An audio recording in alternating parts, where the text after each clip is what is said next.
आपकी स्वतंत्र इच्छा से आप कथा में नहीं आ सकते। जो व्यक्ति स्वतंत्र इच्छा में रहता है वो कथा सुनता ही नहीं है, वो धाम जाता ही नहीं है। बहुत ध्यान से सुनिएगा। कहीं ना कहीं भक्ति का एक अर्थ यह भी है कि वहां परतंत्र इच्छा है।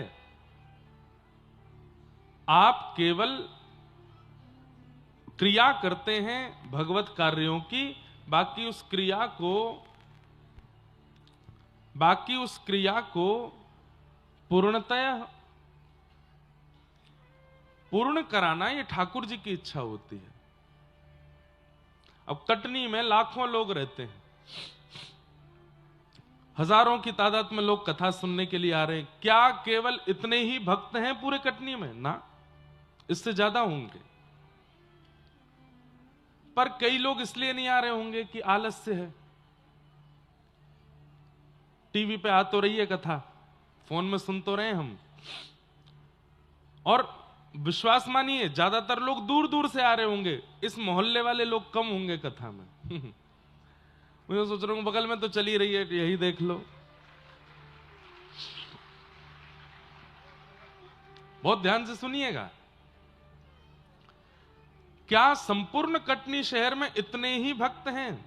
कम से कम 20-25 हजार लोग रोज कथा सुन रहे हैं, इतने ही हैं ना, इससे ज्यादा है। और वो कथा सुनना चाहते भी हैं, आना चाहते भी हैं, लेकिन किसी ना किसी क्रिया के कारण उनका जो भाव है वो स्वतंत्र नहीं है। किसी का मन है लेकिन शरीर नहीं साथ दे रहा, किसी का शरीर साथ दे रहा है लेकिन अनुमति नहीं मिल रही, किसी का शरीर भी साथ दे रहा है, अनुमति भी मिल गई लेकिन दूरी बहुत है, किसी का शरीर भी साथ दे रहा है, अनुमति भी मिल गई, दूरी भी नहीं है, लेकिन वो इस फिराक में डोल रहा है कि कोई एक संग और मिल जाए चलने वाला। संग वाला नहीं मिल रहा, कोई, अकेला कैसे जाऊं। तो सब बातें हैं कहने की, पर वास्तविकता यह है कि भाई चुनाव बहुत लोग लड़ते हैं, लेकिन कुर्सी उसी को मिलती है जिसको जनता इलेक्ट करती है। ठीक वैसे ही पंडाल बहुत बड़ा है, व्यवस्थाएं बहुत बड़ी हैं, पर कथा में आते वही हैं जिनको ठाकुर जी सिलेक्ट करते हैं, चाहते हो।